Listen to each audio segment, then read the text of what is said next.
Selesai sudah debat ketiga Capres 2024, namun kami masih mau melihat bagaimana situasi saat ini di Istora Senayan. Ada rekan kami, Galuh Pandu, yang akan melaporkan langsung dari Istora Senayan. Selamat malam, Galuh. Bagaimana saat ini situasi dari tempat Anda melaporkan? Selamat malam Anggi dan pemirsa. Saat ini saya berada di depan area preskon. Baru saja press conference selesai dilakukan oleh ketiga paslon. 1 Anies Baswedan, 2 Prabowo Subianto, dan 3 Ganjar Pranowo. Namun preskon dengan urutan Ganjar, kemudian dilanjutkan dengan 01 Anies, yang ketiga adalah Prabowo Subianto. Dalam tema yang dihadirkan dalam debat kali ini berkaitan dengan pertahanan keamanan, yang mana bahwa paslon 2 Prabowo Subianto merupakan Menteri Pertahanan selama 5 tahun terakhir.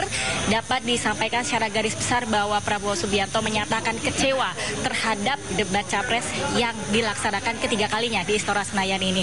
Dikarenakan menurut Prabowo mereka para paslon tidak memahami betul berkaitan dengan topik pertahanan keamanan dan juga data-data yang dia miliki. Prabowo mengklaim seperti itu, dan dalam press conference Prabowo tidak memberikan kesempatan kepada wartawan atau awak media untuk bertanya kepada beliau, sehingga pernyataannya kemudian diwakilkan oleh tim SES atau tim sukses dari 02 dari TKN. Dan baik Ganjar maupun Anies Baswedan sama-sama memberikan nilai yang buruk atau rapor merah kepada kinerja Prabowo sebagai Menteri Pertahanan selama ini. Dari angka 1 sampai 100, Anies memberikan nilai 11, kemudian dari angka 1 sampai 10, Ganjar memberikan nilai 5. Dan hal tersebut juga menjadi catatan bagi Prabowo yang nantinya juga secara langsung begitu ya menyatakan dalam debat tersebut Prabowo ingin mengajak baik Ganjar maupun Anies untuk bertemu dan berdiskusi dan akan memaparkan data-data yang selama ini ia miliki sebagai Menteri Pertahanan. Namun dalam preskon juga disampaikan baik Ganjar maupun Anies sama-sama mengatakan bahwa justru saat debat itulah momen yang tepat untuk menyampaikan data-data yang ia miliki, bukan dalam ruang tertutup dan bertemu secara empat mata di sebuah kafe atau pada tempat tertentu. Dan baru saja selesai, kemudian juga diiring oleh para relawan dari masing-masing paslon melakukan press conference, yang mana kita ketahui bersama bahwa hari ini membahas tentang tema pertahanan keamanan, geopolitik, hubungan internasional, dan juga politik luar negeri. Debat berlangsung selama 150 menit, 120 menit diantaranya dilaksanakan dengan 6 segmen. Segmen pertama adalah pemaparan visi, misi, dan juga program. Segmen kedua adalah menjawab pertanyaan panelis yang disediakan oleh Komisi Pemilihan Umum. 11 panelis berasal dari para pakar dalam bidang pertahanan keamanan, geopolitik, hubungan internasional, dan politik luar negeri. Kemudian juga segmen 45 adalah tanya jawab antar capres, dan segmen 6 adalah pemaparan penutup yang disampaikan oleh paslon 1, 2, dan 3. Sejauh ini debat berlangsung dengan aman, namun tadi sempat ditanyakan oleh para awak media bahwa dalam debat berlangsung terkesan paslon 1 Anies Baswedan dan paslon 2 Prabowo Subianto saling menyerang dan saling menyindir satu sama lain, dan mereka tidak berjabat tangan begitu ya setelah selesai debat berlangsung, karena menurut Anies Baswedan tidak melihat Prabowo di ruang debat. Kemudian juga menurut Prabowo Subianto tidak bertemu dengan Anies Baswedan karena menurut Prabowo beliau lebih tua, jadi seharusnya Anies Baswedan yang menghadiri beliau. Dan dapat kami informasikan pula bahwa selama preskon berlangsung, Ganjar dan juga Anies memberikan kesempatan bagi awak media untuk bertanya dan mereka memberikan jawaban. Namun paslon 2 Prabowo Subianto tidak memberikan kesempatan bagi awak media untuk bertanya. Sementara itu dapat kami informasikan kembali ke Anda. Baik, terima kasih Galuh Pandu. Dan apakah dari tempat Anda melaporkan saat ini suasana terbilang cukup kondusif atau masih banyak relawan maupun pengunjung yang berada di sekitar Anda? Ya, di kawasan Istora Senayan tempat saya melaporkan, tempat preskon berlangsung, suasana sudah kondusif dan sudah sepi karena masing-masing paslon dan juga relawan sudah mulai meninggalkan Istora Senayan menuju ke luar gerbang di kawasan sekitar Istora Senayan. Anggi. Oke, baik. Ya, terima kasih Galuh Pandu untuk informasinya. Selamat malam Galuh, selamat bertugas kembali. Baik pemirsa, kita akan mengikuti kembali cuplikan debat ketiga dari Capres 2024 saat ini.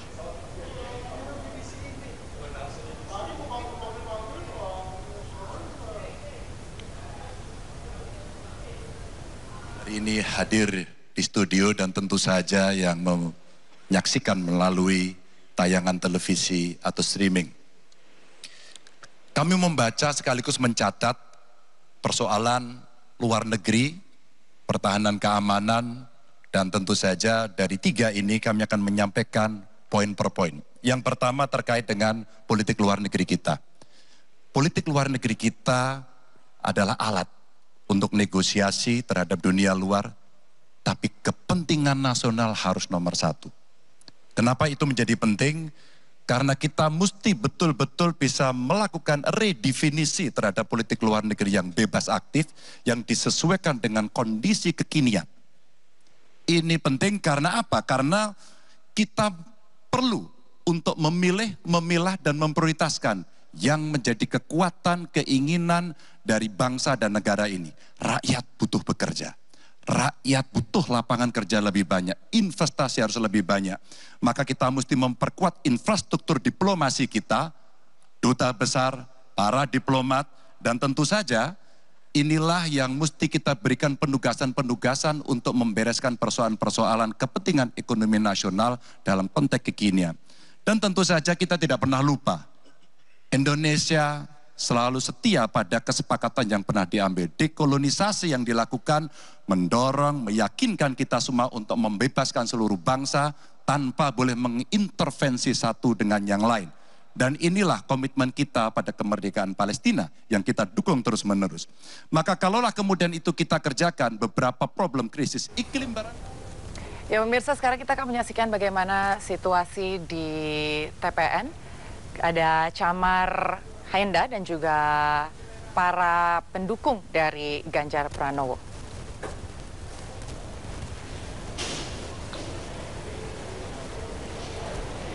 Ya, halo, selamat malam Anggi dan juga pemirsa. Saat ini saya sudah berada di TPN Ganjar Mahfud, tepatnya di Jalan Tuku Umar. Dan ini dijadikan sebagai tempat untuk berkumpul para milenial dan juga keluarga muda Mahfud.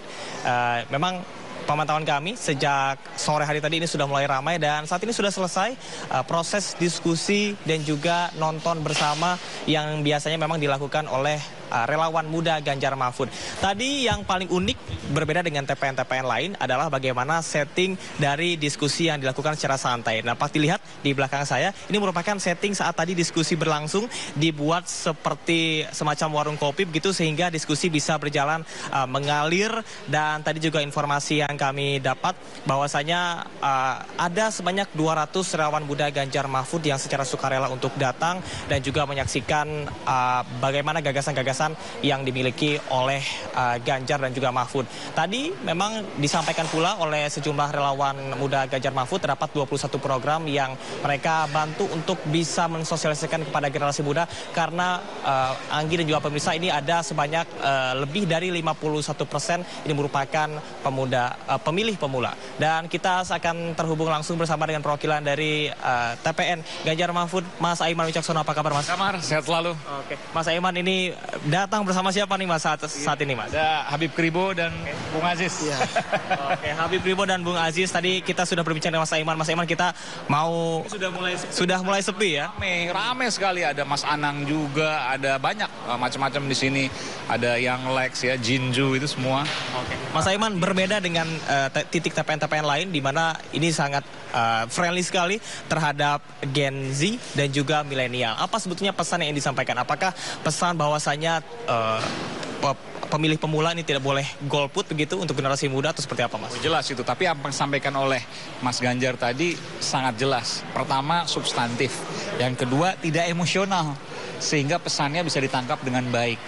Nah, ini yang kemudian ditangkap oleh publik. Nah, hasil dari data share of voice menjelang jam 9 ya, tadi saya mendapatkan data itu sentimen positif Mas Ganjar itu yang paling tinggi. Nih saya bacakan ya.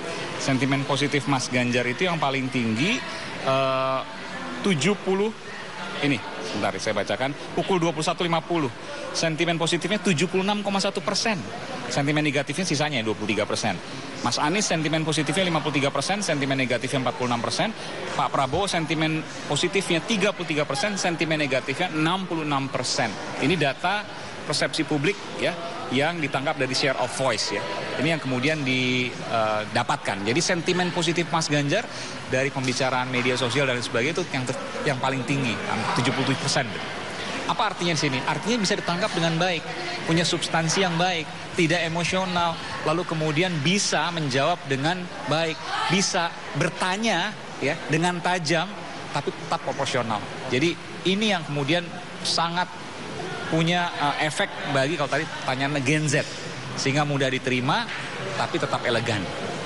Baik, ini kalau kita berbicara tentang fungsi pertahanan, bahwa ini tidak hanya soal jual beli senjata. Lebih dari itu, misalnya tadi sempat dimention juga berkaitan dengan perlindungan terhadap buruh yang ada di luar negeri. Tanggapannya seperti apa, Mas Aiman?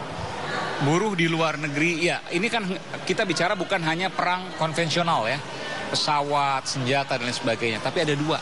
Yang pertama itu adalah cyber. Ini era baru untuk pertahanan kita. Lalu yang kedua juga bisa bicara tadi perlindungan buruh migran, itu juga bagian dari ketahanan bangsa. Karena betapa banyaknya buruh migran kita di luar yang kemudian ketika ada suatu masalah dengan kondisi geopolitik misalnya, di-cut misalnya, lalu kemudian jadi masalah di dalam negeri. Tentu ini menjadi hal yang harus diperhatikan. Jadi bukan hanya sekedar yang kita pikirkan perang konvensional, tapi ada hal-hal lain, terutama tadi saya katakan cyber. Sehingga Mas Ganjar tadi menyampaikan bahwa akan ada duta besar cyber.